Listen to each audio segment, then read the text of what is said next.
On This Week in Enterprise Tech, has your blog gone bad because your USB probably has? Also, the first ever Twill-Twiet legal crossover. It's a Smackdown, Twiet on the set. Netcasts you love. From people you trust.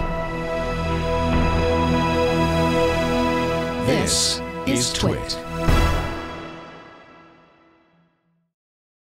Bandwidth for This Week in Enterprise Tech is provided by CacheFly at CacheFly.com.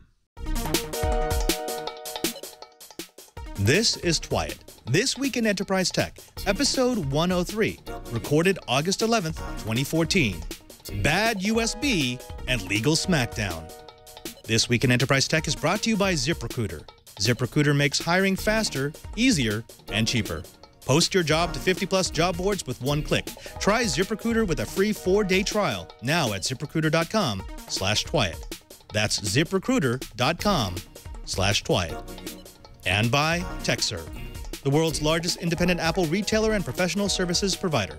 Go to TechServe.com/Twiet-7sins to get access to the free ebook on the 7 deadly sins of iPad deployment. And by IT Pro TV. Are you looking to upgrade your IT skills or prepare for certification? IT Pro TV offers engaging and informative tutorials streamed to your Roku, computer, or mobile device. For 30% off the lifetime of your account, go to itpro.tv/enterprise and use the code ENTERPRISE30.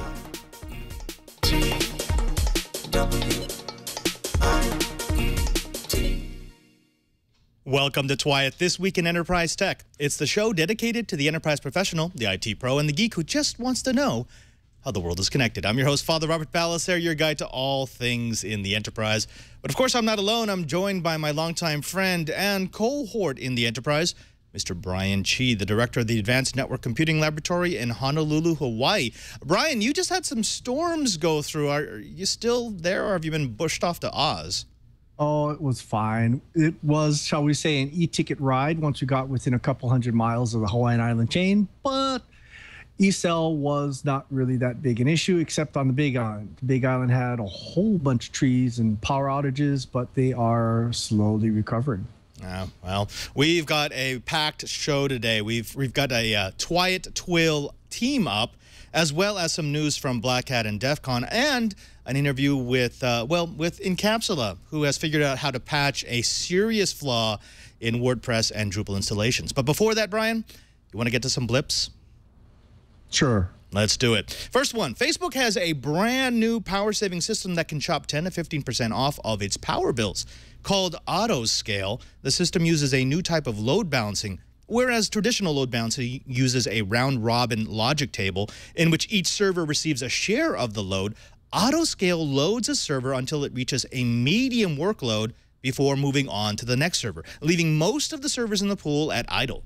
The power savings come because a typical Facebook web server consumes 60 watts while idle, 130 watts at low utilization, and 150 at medium utilization. By keeping a few servers at 150 watt consumption instead of all of them at 130, Facebook's math foo is strong. This one comes from the FDA, which is finally allowing the marketing of the first wearable motorized device that helps people with certain spinal cord injuries to walk. So Iron Man skeletons are a step closer, with the FDA approving the sale of Rewalk exoskeletons for those people with lower body paralysis, paraplegia, from spinal cord injuries. What this approval really means is that non-military applications can drive further refinement to this technology that may one day give hope to other mobility impaired people, and perhaps the power loader that we saw Ripley use in Aliens could potentially appear to help cargo handlers be safer. Indeed. Now you can file this one under totally saw that facepalm coming. But Shahar Tal, a security researcher with Checkpoint Software, gave a presentation at DEF CON with the claim that many, if not most, ISP-supplied home routers can be exploited en masse. The exploit stems from the use of the TR-069 Customer Premise Equipment Wide Area Network Management Protocol that ISPs use to remotely troubleshoot those routers. If the auto-configuration servers that ISPs use to run that protocol are compromised or spoofed, An attacker would have access to MAC addresses, VoIP credentials, usernames, and passwords, wireless names, or they could just install custom firmware and completely own that network. ISPs and telcos have not yet responded to the report, but sources close to the matter have indicated that they'll be blaming Netflix and net neutrality for the exploit. Now, coming right up, we've got Mark Gaffon from Encapsula, who's going to tell us about an exploit that popped up over the Black Hat DEF CON week and what Encapsula is doing to plug it. But before that, I thought we should take a little break, a little sit down with the Twiat Riot to talk about the first supporter of the Twiat Riot, and of course, that's ZipRecruiter. Now, are you hiring? Do you know where to post your jobs to find the best candidates? Well, posting jobs in one place just doesn't work anymore. Not if you want to get a complete pool. Not if you want to pull from a large group of qualified candidates. That's where ZipRecruiter comes into play. With ZipRecruiter.com, you post your job to 50-plus job sites, including Craigslist, LinkedIn, and Twitter, all with a single click. Now, I actually have done a little bit of work in HR, and I got to tell you, it is a nightmare to find the right person, the right man, the right woman, because you need to match up not just skills, but also personality. And you need to cast your net as wide as possible so that when you get to those final interviews, you have that cream of the crop, the people who fit not just your corporate culture, but also your vision for products and service. That's what ZipRecruiter brings you. You get to find candidates in any city or industry nationwide. You just post once, and you watch your qualified candidates roll in to ZipRecruiter's easy-to-use interface. There's no juggling emails or calls to your office or awkward holds. You quickly screen candidates, you rate them, and hire the right person fast. Now, find out today why ZipRecruiter has been used by over 200,000 businesses. Here's what we want you to do. We want you to try ZipRecruiter if you're looking to fill a position in your company. Right now, our listeners can try ZipRecruiter for a free 4-day trial. That's right, 4 days just to figure out if it's going to work for you and for your business needs. Go to ZipRecruiter.com/Twiat. That's ZipRecruiter.com/Twiat. And we thank ZipRecruiter for their support of This Week in Enterprise Tech. Joining us today is Mark Gaffon, the CBO and co-founder of Encapsula. Mark, thank you very much for talking to us, and welcome to the show. Thanks. Great to be on Twiat. Now, Mark, if you could, for the folks at home, could you just tell them quickly what is Encapsula? What do you do? Absolutely. So Encapsula is a cloud-based service that protects, accelerates, and increases the reliability of websites. We help protect them against things like SQL injections or cross-site scriptings, attacks someone trying to break into their applications, or someone trying to deny service from the application through a distributed denial of service type of attack. The websites essentially using Encapsula sit behind Encapsula as this virtual shield through which they have to first route their traffic. That's where we protect them from incoming traffic or malicious incoming traffic. And we also help accelerate their websites by caching and optimizing their content, their images, their HTML files across our global network, which is a globally distributed set of data centers through which we're bringing their content closer to their end users, and by that also increasing the performance or the speed of their web properties. Fantastic. Now, this is especially important when we're talking about WordPress and Drupal installations, because as we know, there are a lot of administrators who kind of take those installations for granted, and they don't always keep them up to date. They don't always patch them against the latest and greatest exploits. And actually, that's what this story is about. This last week at Black Hat and DEF CON, a security researcher by the name of Nir Goldschlager released a report about a new variant of the XML RPC entity expansion attack, which essentially allows these installations to become targets for DDoS attacks that cannot be mitigated through regular means. Now, can you explain to me, what is this exploit? How does it work? Absolutely. So the RPC, or the remote procedure call mechanism of a Drupal and WordPress installation, essentially relies on the underlying infrastructure of PHP. And what you can do essentially through this attack is inflate the memory that a procedure call, a remote procedure call, that's typically used to remotely extract information from websites or operate websites. There's lots of interoperability between the systems on the web that rely on this protocol. And what you can essentially do is you can inflate the memory of a web server and even a database server in a way that it will essentially cause the server to come to a halt. It is a variant of, as you mentioned, a previous type of attack. In this case, it doesn't use recursion. It uses some other way to inflate the memory of a procedural call. But essentially what it does is it evades the detection capabilities that most web servers have against specific types of attacks like this, and creates the memory to get essentially inflated or filled up, so that it can't accept new connections or it can't accept new requests, and as a result, the website essentially becomes unavailable. Now, the regular way to launch a DDoS attack is just to hit it with massive amounts of traffic. Recently, that's been through NTP and DNS amplification attacks. But what you're talking about is a call to a module within the installation that essentially DDoSes itself. It's like a cheap DDoS, yes? Well, it's not a cheap DDoS, but it's a way more sophisticated form of DDoS. People tend to think of DDoS, as you mentioned, as a way to overwhelm or brute force your way to saturating the resources of a network or an application, typically by overwhelming it with so much amount of traffic that either you fill up its pipe or you cause its networking equipment to saturate its number of connections or its capacity. This is what's known as an application level attack or a layer 7 attack, in which you're making a valid request to the server. You're just making it in a sophisticated way or with a payload that is constructed in a way that it will inflate itself once the request hits the web server. So it makes its way through the door essentially as a small type of request, and it inflates itself because the way it was built, or the way the remote procedural call was constructed, to inflate the memory and congest the server in such a way that it comes to a halt. Now, here's the big money question. We know that there are over 250 million installations of Drupal and WordPress that could potentially be attacked with this exploit. You've come up with a patch. Can you tell us about that? Absolutely. So as you said, about 25% or a quarter of the websites online today either run WordPress or Drupal. And this affects many of the latest versions of Drupal and WordPress. For WordPress, it's anything from 3.5 to 3.9. For Drupal, it's 6.x to 7.x. So these are significant, or the last versions of Drupal and WordPress to come out. And the vulnerability exists in their default installation. So anyone installing or that has one of those versions that I just mentioned and didn't turn their RPC off, their XML RPC off, essentially is vulnerable to this. What the researcher that came up or that found this vulnerability did, and you know, kudos to him for doing that, is he notified the WordPress and the Drupal guys about this issue ahead of time.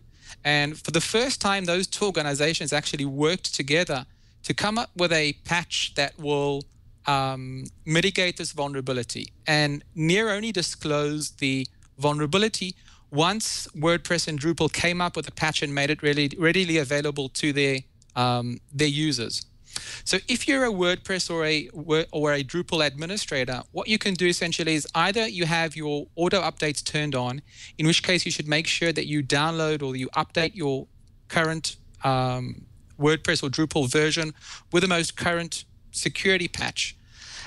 If you're running an older version, you will have to upgrade your entire WordPress or Drupal installation because they typically don't support auto updates. What Encapsula did is, by virtue of the way we work, we're this virtual shield that essentially sits around websites. So anyone trying to access a website, the good guys and the bad guys, the hackers that are trying to hack the website, first have to route their traffic or their requests through Encapsula's global network. We have, as I said, about 20 data centers across the globe, through which when you try and make a call to a website, you have to go through us. And we inspect all the incoming traffic. We make sure that no one's trying to hack you, or it's not a fraudulent or a DDoS or an attack on your website. And what we have in place is what's known as a web application firewall, or a WAF, which essentially employs rules that look at the incoming requests, applies heuristics to detect any type of malicious attacks. And if it's detected as a malicious attack or a malicious request, it's denied access.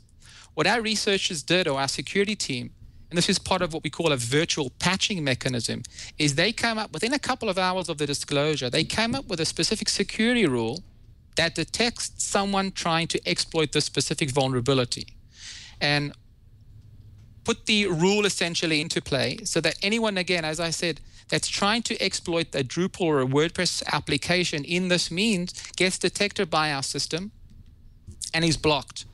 By virtue of us shielding hundreds of thousands of websites, they essentially became immune to this vulnerability, although they hadn't yet installed a patch on their servers. Essentially, because they are shielded or they are routing their traffic through us first, they get the protection of the service, or what our security administrators or our security team essentially implement across the board for all the websites that are using our service. Got it, got it. So essentially what that's allowing you to do is once an attacker starts scanning sites to look for this exploit, if they're running through your service says, this is a bad actor, don't allow them access to any of the sites that are currently under our protection. Correct. And that also helps the other guys on the network, because the way our system works, or the way Encapsula works, it uses crowdsourcing technology in the sense when we identify a specific offender through their IP address or some device signatures that we're able to produce, we see them attacking a single website across the hundreds of thousands of websites that we protect. We essentially flag that in our database through this crowdsourcing, and everyone else essentially can enjoy that or can leverage the fact that this bad actor was seen attacking a previous website, and just by virtue of that, deny them access to it. So it's using this crowdsourcing technology to essentially have a joint learning curve across the entire website portfolio that uses our service. Fantastic. Mark, if you could please tell our audience where they can find out more about you and more about Encapsula. Absolutely. So you can go online to www.encapsula.com. You can see what we do. You can go to our blog. There's some great research security information. There's also a blog post about this specific vulnerability. What you can do, there's some links to where you need to go in order to update or patch your servers, and read more about this attack.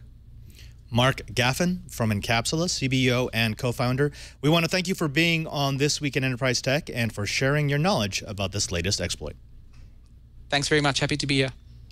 Now, when we come back, we've got an exclusive interview with two German researchers who at Black Hat shook the security world with an exploit, a USB exploit known as bad USB by the popular groups that could possibly infect your computer with absolutely no visibility. But before we get there, let's go ahead and talk about the second sponsor of this episode of This Week in Enterprise Tech. And of course, it's got to be TechServe. Now, we are seeing some amazing technology solutions being deployed on the iPad these days. Businesses keep coming up with creative ways to service their customers, to increase productivity among employees, and make more money with the same resources, all by using the iPad. It's a force multiplier.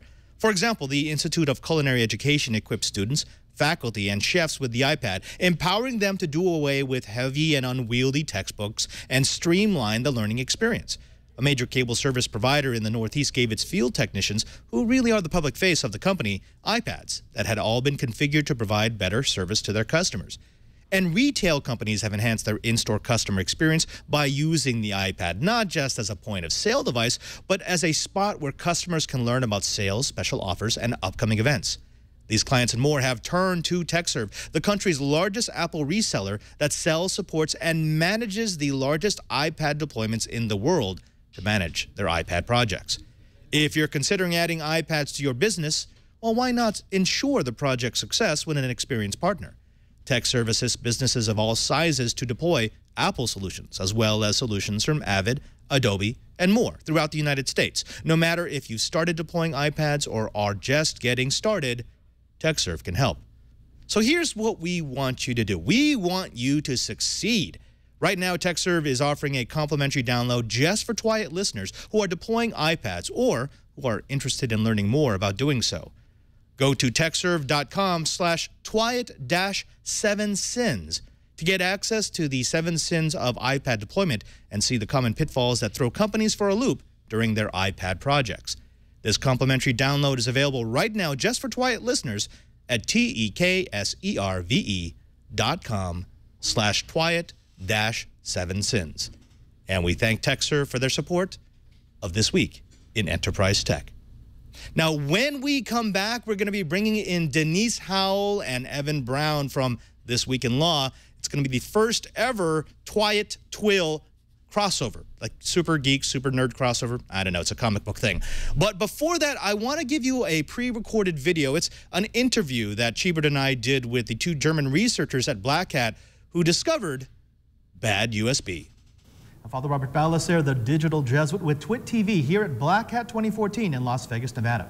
I have the pleasure of sitting next to Jakob Lell and Karsten Knoll, 2 researchers who I think it's fair to say have shocked the world with an exploit they found in USB. Karsten, first of all, tell us exactly how this works. Well, it's a simple attack in which one USB device masquerades as another, for instance, as a keyboard, and then type commands on your behalf. And of course, a keyboard is a much higher trust class. So we had shown how you can reprogram all kinds of different USB devices to be yet different ones, and thereby break these trust differences. This is not really an exploit. This is how USB was designed. USB was designed so that you could change the firmware in case you needed to update the device, but the problem is there's zero visibility, right? I mean, if let's say I have an infected USB device, there is no way for me to find out that that device is infected short of desoldering the chips and running some sort of diagnostic tool which doesn't yet exist. That's correct. So there is no visibility over what software runs in here. In fact, most people will never have thought about that there is software running in it at all, right? You expect this to take files and to play them back when you ask for them. You don't really think about how that happens, and that there's a little computer running to facilitate that. And yeah, you're right. So everything works as intended. USB was designed such that one device can assume the function of different devices and even have changed its opinion as to what device it is over time. That's a feature of USB that makes it very flexible, but also scarily insecure if the wrong people get to reprogram your devices. Now, the reprogrammed firmware then hides extremely deep in this chip, and there's really no way of comparing it to a known good sample and to ever know whether you're infected. Right. Nobody knows whether they are already infected or will be in the future infected. At least they won't be able to judge this by just the device. They may judge it by the infection thereafter and by the negative consequences. But that being said, that's of course too late. Because the information coming off of a USB device is controlled by the controller. If the controller is compromised, it can tell you whatever you want to hear without actually revealing that it has been compromised. And since we don't know which devices are infected, you just kind of have to assume all devices are infected. Right, and this isn't just peripherals.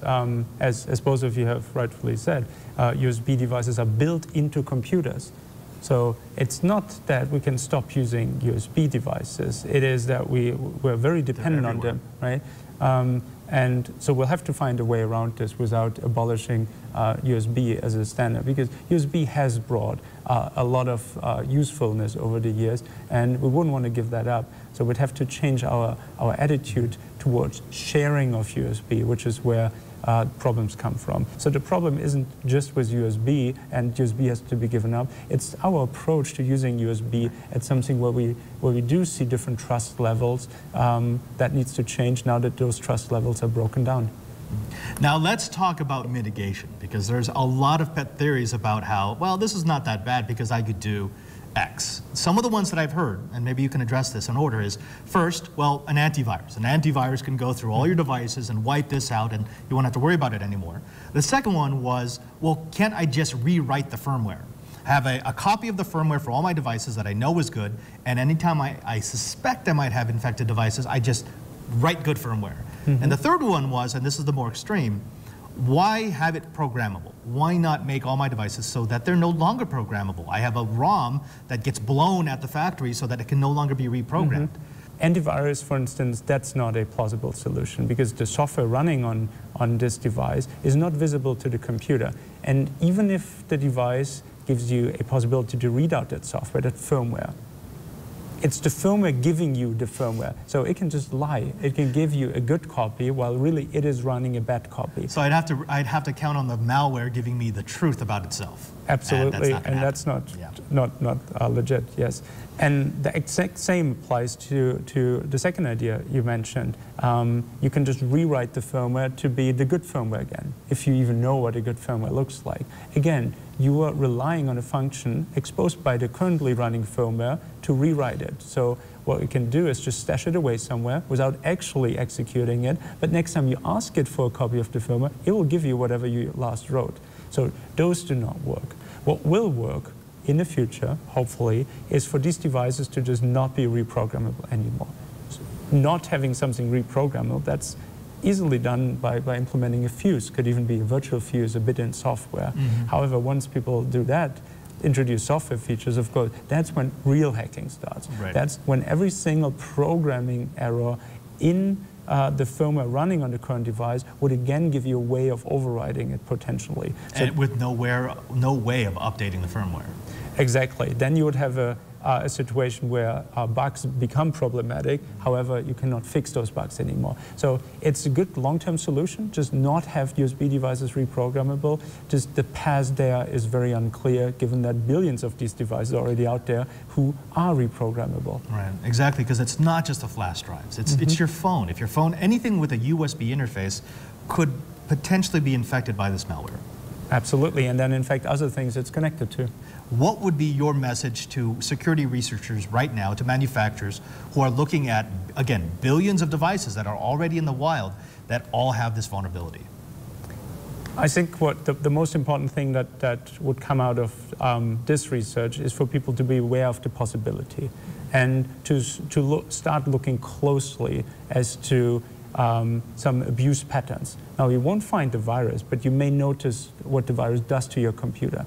And until we have some documented instances of people actually attacking computers with USB viruses, there absolutely is no need to panic. Right. But it would make sense to, in the interim, to start changing your patterns around USB usage. Do not share USB devices. If you absolutely have to share files with somebody else and you don't want to use email or cloud service, use an SD card, for instance. SD cards cannot be reprogrammed to be a keyboard. They're much thinner interface that's much more fit for purpose. However, of course, do not then plug the SD card into a USB reader, right? Which your laptop actually, that is a USB reader. So you need to use a separate interface. Right. Yes, but the USB reader in the laptop is only attached to this laptop, and so it can't be attached to another infected computer and get infected there. Right. So as long as your laptop isn't infected, it won't. The SD card reader inside your notebook won't be infected. Karsten, Jakob, thank you very much for, I will call it, this is the exploit of the conference. Thank you for sharing your research, and thank you for talking to us. Thanks, good talking with you. Thanks, you're welcome. Big thanks to Karsten and Jakob for speaking to us. We know that they had a really busy conference schedule. It was nice to be able to pull them aside. Now, we are going to post the full interview because, of course, we had to shrink it down for this show. We have a 25-minute interview and a 45-minute question and answer that was exclusive to the press, where they actually did a deep dive on how the exploit works and how they found it. So stay tuned to our YouTube channel to find more about that. Now, again, when we come back, we're going to be starting our first ever Twit-Twill crossover Super Geek Legal Smackdown. But before that, I want to thank the third sponsor of this episode of This Week in Enterprise Tech. And of course, it's IT Pro TV. Now, one of the questions that I guess asked all the time is, Padre, how do I get started in IT? It's daunting. There's a lot of information. There's a lot of different ways I can go. I could do certs. I could do some sort of internship. I could just hang out with a bunch of IT people. What should I do? The question has always been kind of variable. It's been, well, you know, get next to people who actually know how to do IT. Get next to people who are actually working with the technology. But I am so happy now that I have someone that I can recommend, a company that will teach them the way they want to be taught the intricacies of IT. It's IT Pro TV. IT Pro TV is a video network dedicated exclusively to the world of information technology. Whether you're looking to jumpstart a career in IT or are already working in the field, IT Pro TV supplements traditional learning methods in a fun and engaging way that maximizes your learning and prepares you for certification exams. IT Pro TV offers hundreds of hours of content, with 30 hours being added each week. They have an extensive and growing episode library with video courses on Apple, Microsoft, Cisco, and more, with course topics that cover practical subjects like network security, Linux and Windows, and OS X support for desktops and servers, and dozens of other real-world situations. But this ain't no sterile textbook or certification manual. IT Pro TV tells engaging stories and shares experiences, which makes it easier to remember the content and technologies. That's Education 101. They give you the knowledge and an easy way to recall the knowledge. Now, speaking of certs, if you are taking a cert, don't abandon it. IT Pro TV offers courses that are designed to help you pass A+, CCNA, Security+, MCSA, CISSP, Linux+, and Apple certs. The episode library is organized by exam objectives, making it easy for you to target your trouble areas, better preparing you to pass that test. They also have an intuitive interface that allows you to track your progress in each lesson so that you know when you have all the information you need to pass the cert. Now, if you watch one of the live lessons, you can also have direct interaction with the host. If that's the way that you learn, well, they give you that option as well. You get to have live chat and live web-based Q&A specific to your study topic at hand. However, my favorite part is their virtual machine sandbox. It's a lab environment for hands-on practice and learning that lets you play with millions of dollars worth of gear from the comfort of your own HTML5 compatible browser. Because of this lesson targeting, even if you're already studying with a book or enrolled in a certification program, IT Pro TV is the perfect way to supplement your learning at your pace. Now, if this approach looks and sounds familiar to you, there's a reason. The guys over at IT Pro TV are huge fans of TWiT. They have over 10 years of experience in IT learning, and they were inspired by Leo to make IT Pro TV. They even use the same cameras, microphones, lighting, and TriCaster that we do. Their shows are streamed live and are available on demand worldwide to your Roku, computer, or mobile device. You pay one low monthly price, comparable to a cert manual, which gives you all-access membership with daily updates. IT Pro TV also has a no-hassle, no-muss, no-fuss, easy cancellation policy because they're not there just to collect your money each month. They want to make sure that you're actually getting something from their service. Now, that something also includes the Measure Up practice exams, which are included with your subscription. That's a $79 value. Annual subscribers can also download episodes and audio-only MP3s for offline consumption, and corporate accounts are now available for departments and company alike. Check out corporate group pricing at the bottom of their pricing page. So here's what we want you to do. If you're looking at getting into IT, or if you're in IT and you'd like to refresh your skills, check out IT Pro TV, itpro.tv/enterprise, and upgrade your brain with the most popular certifications recognized by employers. There's also a free preview on the site if you want to check out some of their videos or their live stream. Subscriptions are normally $57 per month or $570 for the entire year, but we have a special offer. Because they're huge fans of TWiT, if you sign up now and use the code ENTERPRISE30, you'll receive 30% off your subscription for the lifetime of your account. That's less than $40 per month or $3.99 for the entire year. That's itpro.tv/enterprise and use the code ENTERPRISE30 to receive 30% off. And we thank itpro.tv for their support of This Week in Enterprise Tech. Let's get to the Super Geek Legal crossover. We welcome into the show Twill. That's right, This Week in Law. Every Friday here on the TWiT TV network, we have a show dedicated to, well, rummaging through all of the legal stories of the week. Of course, hosted by super lawyers and our own personal favorite legal eagles, Denise Howell and Evan Brown. I want to thank both of you for coming onto the show and for being part of TWiT. Good to be here, Padre. Great to see you. Hi, Padre. Wonderful to be here. Good to see you. Now, of course, we've had Evan on several times, but Denise, we've never had you on the show, and it's been long lacking. So thank you for coming on. You're welcome. I've often wondered what would happen if we combined Twill and TWiT and unleashed that evil spawn on the world. So let's find out. I think that's the show title, Evil Spawn. Now let's get right to it. This first story we've been holding for you. We didn't really do a super deep dive on it because we knew that we wanted this to be the focus of the legal crossover because it has some major ramifications for law, IT, and the enterprise. And that is Microsoft is battling for your cloud data rights. What happens next will surprise you. Now, let's get past that link bait title. The story is all about Microsoft battling the DOJ from seizing customer data stored in one of their server farms in Ireland. Now, if you've been following this case, you know that Microsoft has been one of the most vocal tech companies in the fight to clamp down on government seizure of information. In this particular case, Microsoft had been arguing that since the data was managed by one of its foreign subsidiaries, the law of the foreign host and not the U.S. should apply. Now, this was a challenge of a national security letter. Actually, it was a response to law enforcement subpoenas. This first round is now over, and Microsoft has lost. I want to throw this over to you first, Denise, because you've actually got some insight into this. What was this case all about? Well, it was about a drug trafficking probe. And we don't know actually which law enforcement agency was conducting the investigation. We know it was a U.S. agency subject to U.S. law and subject to the orders of a federal judge in New York in this case. So what happened here was a magistrate judge made an initial determination that said yes, in connection with this investigation, you can look at these accounts. It does not matter that they are held in Ireland. And a district judge said, yes, I think that's right, too.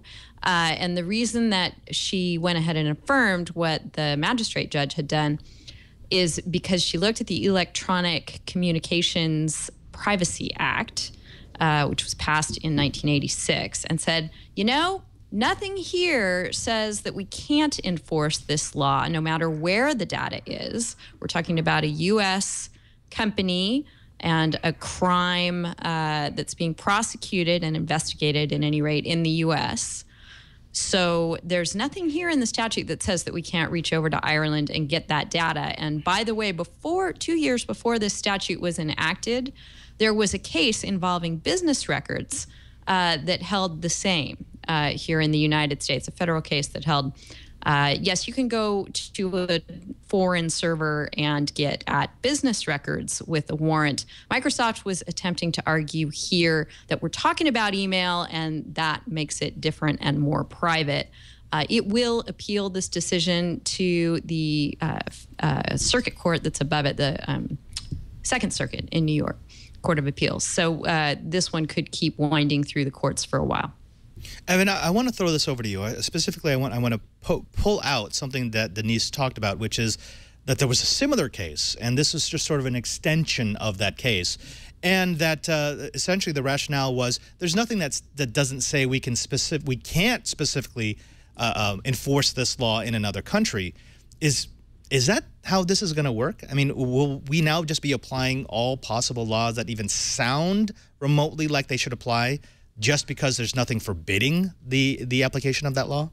Well, I don't know that we need to look at it as having gotten out of control or something, as your question sort of implies, and that there's a free-for-all and the courts can just rule however they want to. From one approach, this is a pretty constrained ruling, because what we're looking at is U.S. law here, and the key question or the key issue on this is who has control over this data, over this information. And that's where the court hung its hat on this, is the fact that Microsoft had the ability to control the European subsidiary, or the subsidiary in Ireland, actually, to turn over this information here. So it's by saying that there's nothing that actually prohibited is sort of a bit of a red herring way of describing it, because what we looked at here, and we can't lose sight of the fact that this was enforcing a warrant. So it's not like the government was just doing what it wanted without going to the courts to have some oversight on it as well. So there was an analysis that went on here. It applied, the U.S. law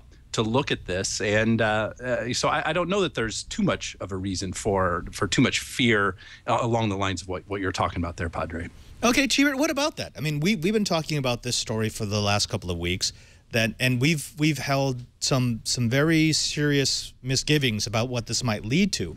What, from a purely technical enterprise view, what's at issue here? Let's step beyond the law. You, as an IT manager who is considering putting your data up in the cloud, what does this decision make you think, or maybe think twice about doing that? Well, it really comes down to, do I use a cloud or don't I? because one of the things, you got to keep in mind that, being an academic, I always think that first. And, once my research data leaves the country, it's considered published. So that's kind of different, but, it has some ramifications we need to think about.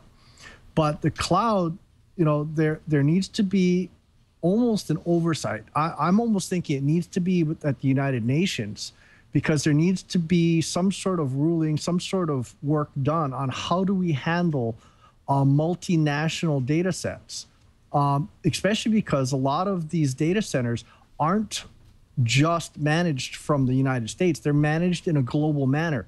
The management of these systems actually rotate around the globe, and it follows the daylight. So whose laws does it apply to? Is this the start of some sort of world court for data? I don't know.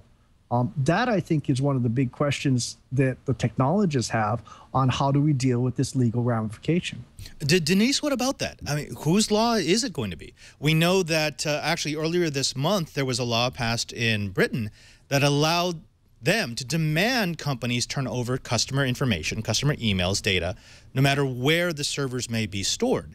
Is this reciprocal? If we're now saying, well, the United States can do this and the UK can do this, does that now mean that every country's particular laws on what information should be turned over is now applicable no matter where that data may be stored? I think that Brian's absolutely right, and that the countries need to get together, and whether it's an international treaty or an acknowledgement that some sort of world court has jurisdiction over these kinds of requests, that's the direction we really need to head in, because different countries have obviously different value sets about all this. And the customers themselves don't have any kind of control if they are using a cloud service. As in most instances, I would say the default now would be you sign up for the service. You're not controlling what servers that data is residing on. Maybe this is something where we'll see a change in enterprise cloud contracts, or we'll start to see that come up in negotiations for large enterprise cloud services, that someone might want to specify the country that their data will reside in. But I think you guys know better than we lawyers do whether that's really practical or not, that you're letting the legal tail wag the efficiency dog if you're making data be stored somewhere other than Utah, say, when Utah is the most efficient place to store data. So I do think we need some international accord over all this, and we're just beginning to see the countries start tussling with each other about who gets to get data from what place. Yeah, okay, Evan, let me step back a little bit, because there is a position that needs to be represented here, and that is that law enforcement is running way behind in this. We saw this in the mega upload case, where they honestly didn't know how to get the data that they needed. They knew that the incriminating data was stored on a bunch of servers. They also knew that there was a bunch of other customer data hosted on those servers, and they actually seized the physical servers without worrying about who else they might affect. And there seems to be this fumbling around of where law applies in the digital world. I think my question to you is, how should we look at this? I mean, should we give law enforcement the benefit of the doubt because they do need a job, they do have a job to do? Or do we say, no, until you sort this all out and figure out exactly what you want, we're not going to let you do any sort of enforcement in this new digital realm? There needs to be some particularity, sure, in what law enforcement is entitled to get at. One of the arguments that the founder of Silk Road has in his prosecution now, and we may get to that later in this point, is that law enforcement there served what they call a general warrant. And that's something that we were really upset with the British about, where you could get a warrant from a magistrate and just go and search for anything and everything in a person's house, for example. And that's not something that we like. We like warrants to be very specific. We like the direction that law enforcement has to be very specific, and you know, that's a principle that's baked into our law of search and seizure and what have you. So there probably were some things that were done wrong, at least violating that principle in the mega upload situation. But I don't think that's the issue at all in this case here. I mean, you know, we talk about different countries and the laws of different countries interacting with one another and calling for the UN to set up some world court on all this. I don't really see that that's necessary in this situation because, again, going back to what I said in my first comments on this all had to do with the fact that it was Microsoft and Microsoft's ability to control what its subsidiary would turn over. So it doesn't matter in which country that subsidiary may have been in this situation, whether it was Ireland or whether it was Burkina Faso, it would have had to turn that over because of its ability to control what that subsidiary does. That's not a new concept at all. Even in the civil litigation context, if I have documents or if I have information that I've got to turn over to the other side in discovery, I can't just hide it somewhere with you know, someone on the other side of the globe and say, oh, it's out of my possession, it's outside of this jurisdiction, therefore I have no obligation to turn it over. No, if I have the right and ability to control where it is, or if I have possession, custody, or control of it, is the language that the law uses in the civil context, I got to turn it over. So in that sense, there's really nothing new in this decision. What it may implicate, though, is the importance of a greater knowledge of who it is you're dealing with here on state side and what they may be doing with the information, and making sure that you don't have a false sense of security if you're contracting with a U.S. company who says, oh, we store our data in a on a server farm that is just floats in the middle of international waters or is in a drone somewhere, and we you know, we will evade law enforcement that way. I think that this decision should undercut any kind of confidence in an assertion that a U.S.-based entity might make to the enterprise in that situation of some sort of being beyond the scope of government and law enforcement. Chee, we actually did see something like that. Wasn't it called Sealand or Sea? It was an old decommissioned British intelligence platform out in the middle of the Pacific Ocean that some squatters took over, and they decided to try to turn it into a data center, saying, well, we're international waters, we're declaring ourselves a sovereign country, and we don't respect any of your laws. And therefore, anyone can host anything that they want on our place. That didn't work out for them so much. So again, I want to come back to the same question. I want to end with you on this topic. As an enterprise person, hearing all these legal arguments on why this is happening, why this is permissible, why this is just Microsoft specifically dealing with its ability to pull information from a subsidiary, what is your viewpoint as an IT administrator on whether or not you choose to put data on a foreign server? I think it starts. Let me throw two sides of the coin. You know, if I was going to be just flying off the handle, going crazy, and you know, I don't like this one bit, doesn't mean that we're going to have corporations just moving out of the U.S. Because they don't want to have these. I'll quote something I heard at DEF CON, they don't want to have these draconian rules put on them. I think that's not going to happen. I think a lot of corporations are going to stay in the United States because of the way the U.S. is favorable to most businesses. But it does worry an awful lot of people that, you know, in a knee-jerk reaction, the Department of Justice is trying to get away with murder. They're trying to set precedents that they can increase the scope of these search and seizure warrants. And they're going to keep going until they get slapped. And then maybe something's going to change. I'm a little worried that our courts are going to let them get away with too much. But I'm also worried that corporations need to also learn how to play ball. After all, you are American citizens, you are subject to the United States laws, but United States citizenship is not an easy thing. You have to fight, you have to work for it. It needs to be worked on, and I think the industry as a whole needs to work a lot on these issues and work with the Department of Justice. Padre, if I could add to that, I mean, with respect, Brian, I don't see how this current decision affects the rights of U.S. citizens at all. The question before the court was whether or not it was appropriate for Microsoft to turn that information over pursuant to a warrant. Now, if the warrant had been directed at a data center in Redmond, that would have just been something that happens however many times a day, and it wouldn't be newsworthy at all. This has to do with the privacy rights of people outside of the U.S. And their data stored on a server outside of the United States. So I get what you're saying. I get, you know, the sentiment that's there, but this is I don't think this is not the right situation for us to get up in arms when it comes to our privacy rights as U.S. citizens. Sure, those are under attack, but you know, let's be careful and be measured to cry out at the right times. You know what I mean? I don't know, Evan. Do we even know? The records are all sealed in this case. Do we even know the nationality of the person being investigated? I haven't seen any mention of that. Could be someone in any country, right? The coverage I have seen is that it was a European customer, and I have not read the court documents directly, but I'm just going by the coverage in the register here that said it was a European customer, and that the data was outside of the U.S. But I'm open for to be corrected on that if that's not proper reporting by the register here. Right. So they'd have to be extradited to face charges in the U.S. and go through that whole process too. Right. I trust that it probably has to do with evidence that's just needed for the U.S. prosecution. Maybe the defendant's already before the court. Who knows? Speaking of extradition, let's talk a little bit about the legal woes of Mr. Ross Ulbricht.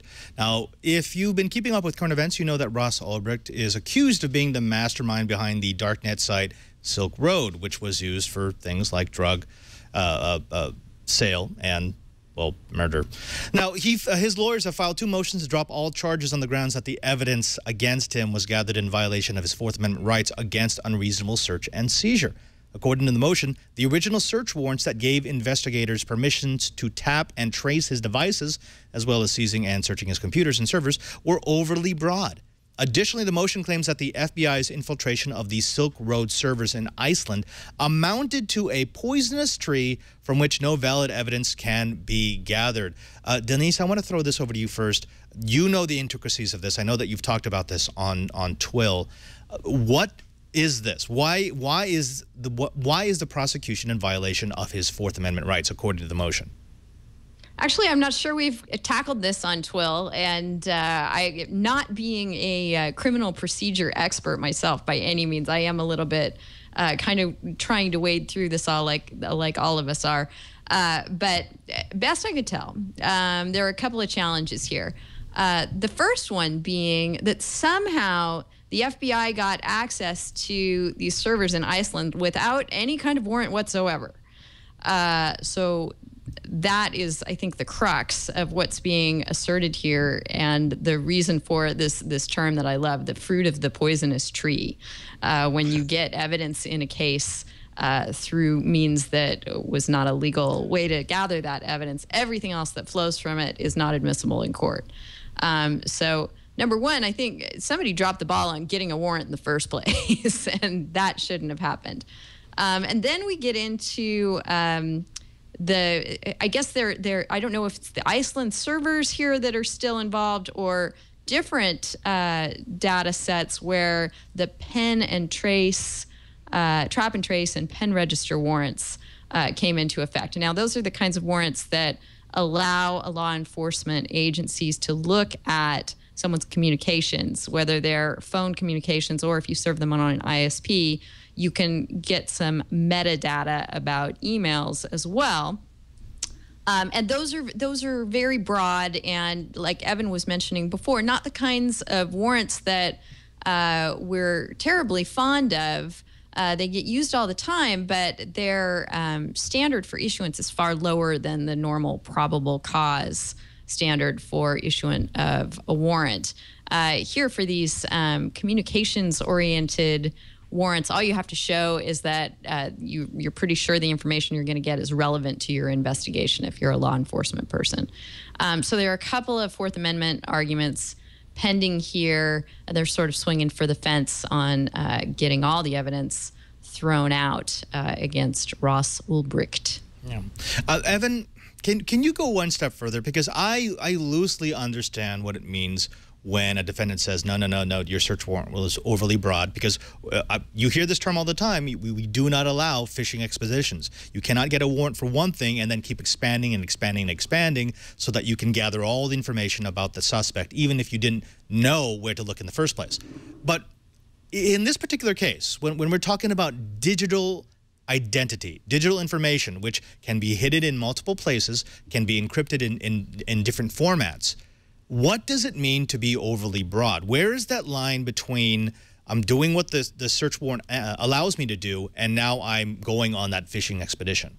I don't know that anybody knows where that precise line is, because it's going to have to relate to the subject matter of what's under investigation. I mean, I think this is one of those situations where we need to be careful not to get into some sort of what legal scholars call internet exceptionalism. You know, just because this is in the digital context, we've got to have different legal rules that go into place here. I mean, you can evaluate this in much the same way that you could evaluate a warrant to search somebody's home who is under investigation for, let's say, distribution of narcotics. You're going to, you know, talk about those particular things that are in the home that you look for, that are in the warrant. But if the cops go in and say their warrant says that they're looking for syringes and little baggies, you know, indicia of distribution of narcotics, and they happen to see an illegal firearm there in plain view, well, they're not violating the Fourth Amendment by taking that into evidence and finding it. So there is this issue, there is this idea that just because it's not spelled out in the warrant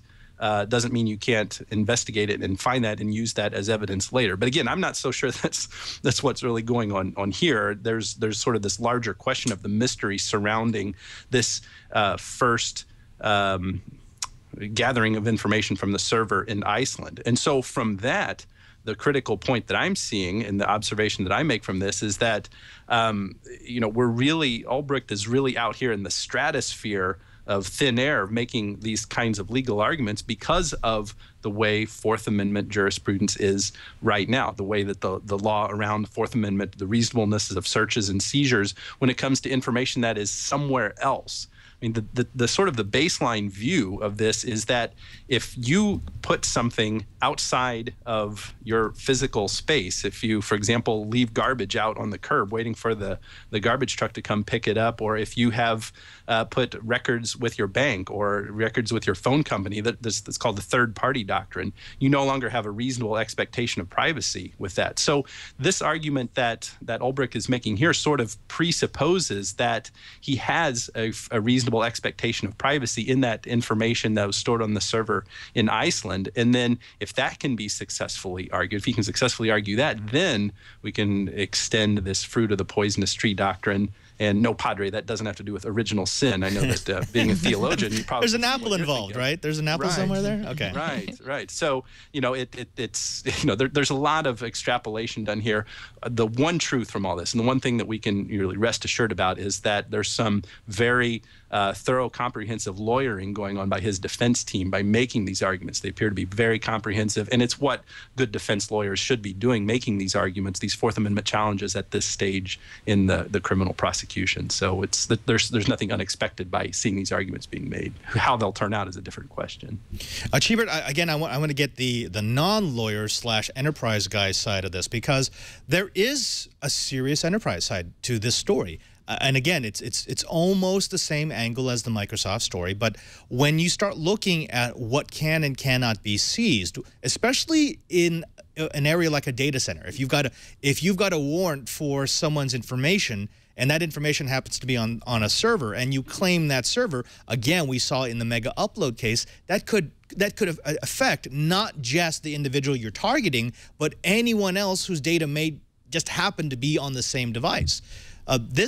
This is a concern for enterprise people, right? Because we don't have a physical separation of data inside of a data center or inside of cloud storage.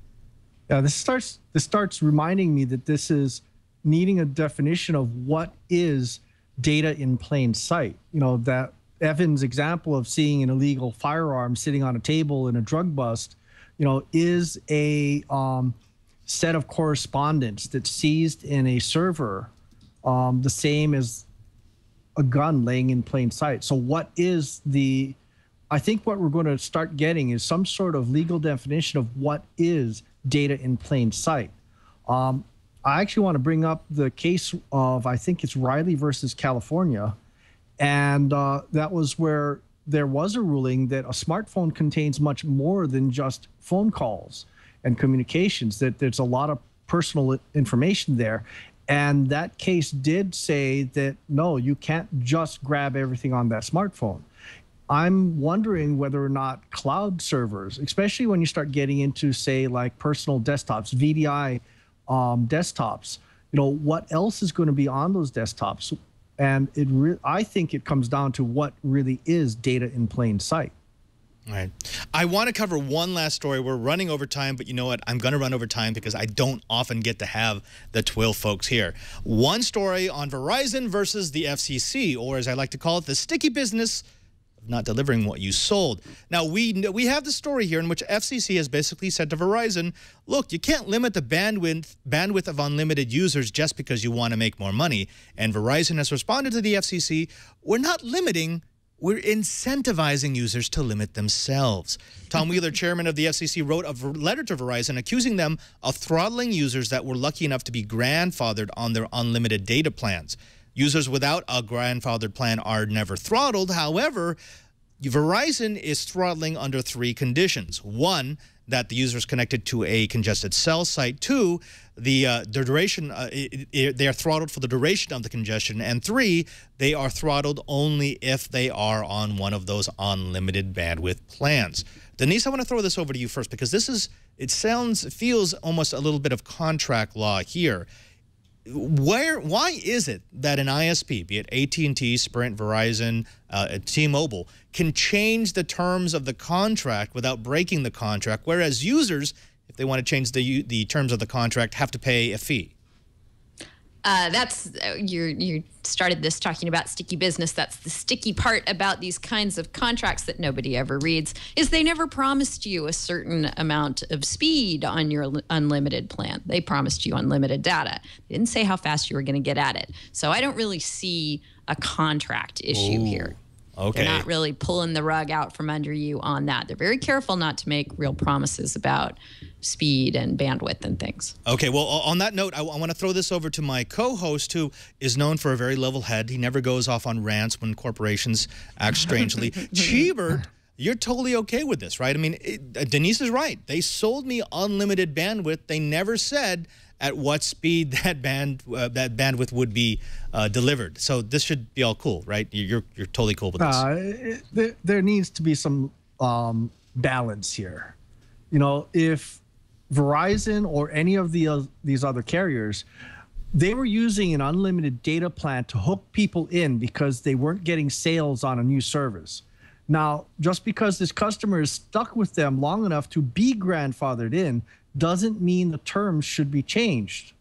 My personal opinion on this is that Verizon is having some sour grapes. These users are grandfathered in and they're using a loophole in the agreement, and they're saying, hey, come on, I stuck with you this long.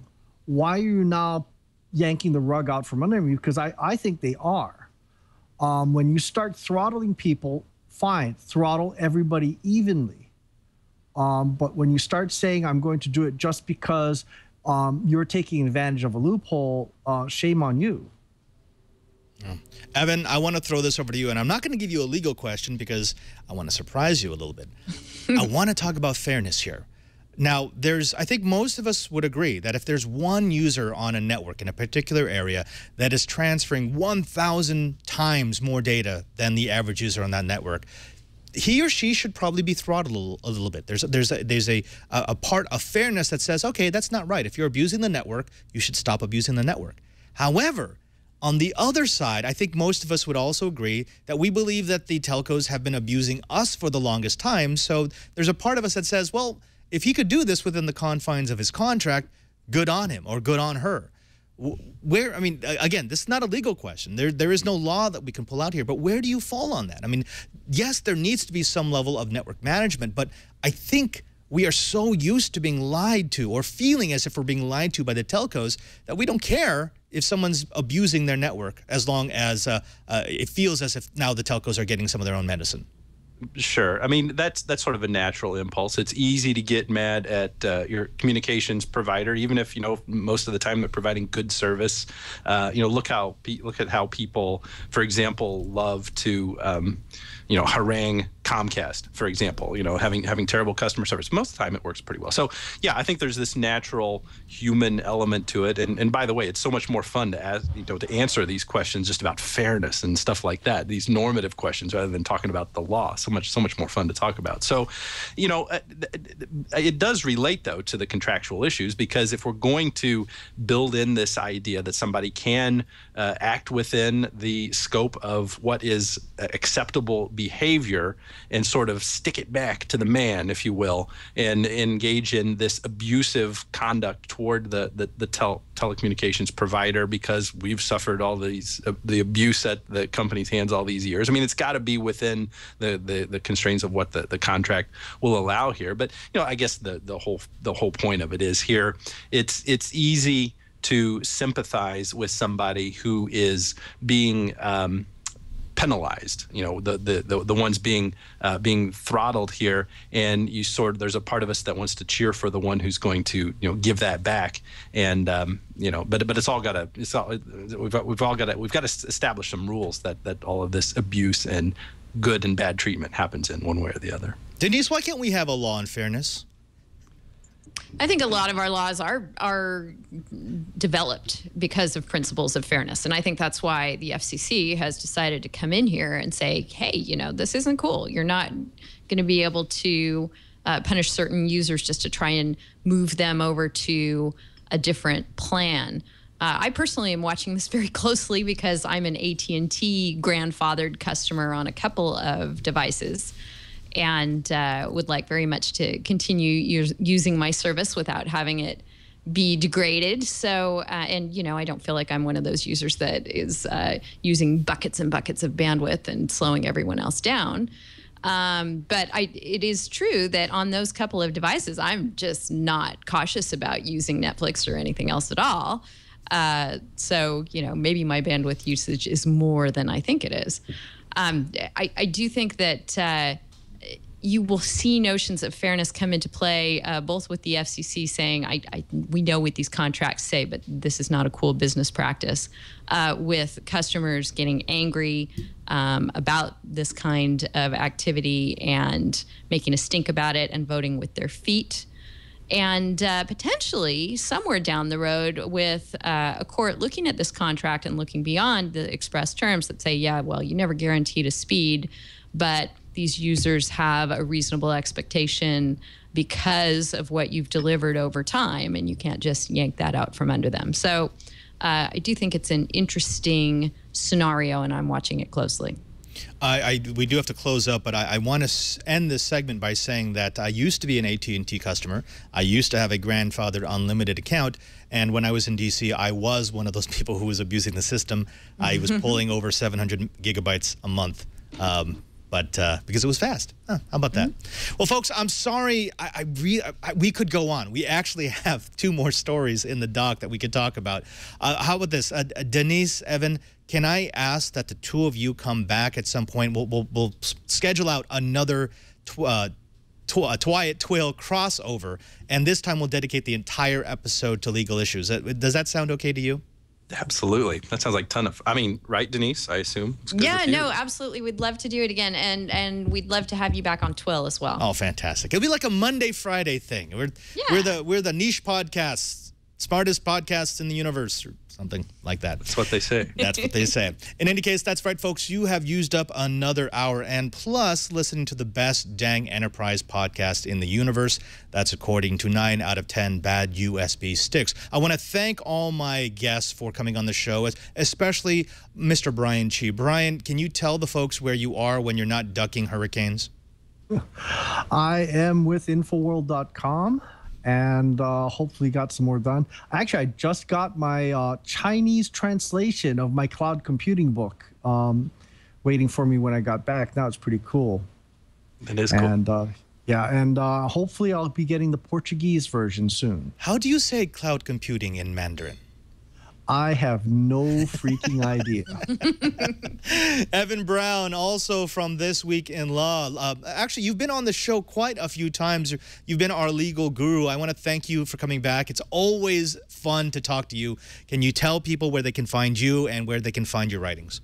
For sure, Padre. Thanks for having me back. It's always a good time. Read my blog at internetcases.com and follow me on Twitter at internetcases. And yeah, great to be here. Thank you. And of course, Denise Howell, the host of This Week in Law, along with Evan Brown. You actually stop by every Friday to keep our guests, or keep our audience informed about what's going on in the law. Can you tell all of our listeners and our watchers where they can find you?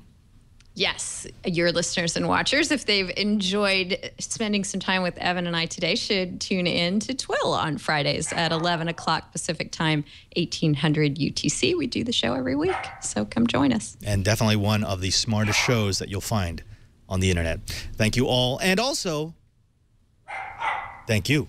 That's right, you, our listener, our watcher, what I said to Denise, the person who comes back week after week to get your dose of This Week in Enterprise Tech. If it wasn't for you, we wouldn't have a show. And so, of course, we want to give you something. We want to give you an easy way to get episodes of this show into your device of choice automatically each week.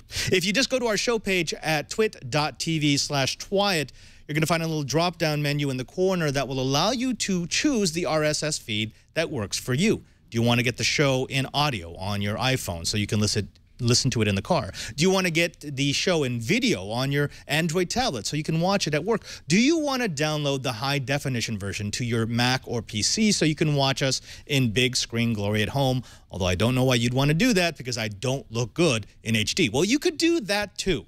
Also, did you know that we've got a YouTube channel? That's right. If you go to youtube.com/Twyet, you're going to find not just all of our episodes, but also the individual segments, including the full version of the interview I had with Jakob and Karsten about bad USB, as well as the Q&A from DEF CON and Black Hat. Finally, I want to thank everyone here who made this show possible. Of course, to Leo and Lisa for letting me do this show each week, to all the staff of the Brick House, and of course, to my super TD, Mr. Jason Howell, who's back after a vacation. Jason, you look kind of tanned. Well, yeah, that would make sense. I spent some time with the sun while I was away. What's the sun? I've heard about this thing. It's this burning ball of light outside. Generally, you have to leave a studio in order to experience it. Ah, got it. Now, Jason, I have it on good authority that you have a hit show each and every single week. I think, if not the greatest Android podcast, definitely one of the greatest Android podcasts on the planet, called All About Android. Can you tell the folks about that? Yeah, well, it's a show all about Android. We talk for about an hour and a half about Android things, apps, news, hardware, all that stuff. twit.tv/AAA every Tuesdays. I also do another great, I think, Android show called Android App Arena, and that's on Fridays. And that's just all about more great Android apps. So check it out, twit.tv/arena. Yeah, and actually there's a lot of Android news, so you're definitely going to want to check it out this week. Until next time, I'm Father Robert Ballecer, the Digital Jesuit, reminding you, if you want to know what's going on in the enterprise, just keep Twyet.